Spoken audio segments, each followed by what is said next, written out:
त्याची सेवा करा. पार्वतीचा पुत्र गजानन त्याची सेवा करा. अरे पार्वतीचा पुत्र गजानन त्याची सेवा करा. पार्वतीचा पुत्र गजानन त्याची सेवा करा.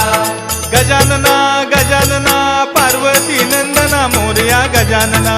गजानना गजानना पार्वती नंदना मोरया गजानना. हे गजाननाची आवड मोठी धावत आलो आरतीसाठी. गजाननाची आवड मोठी धावत आलो आरतीसाठी. गजानना गजानना पार्वती नंदना मोरया गजानना.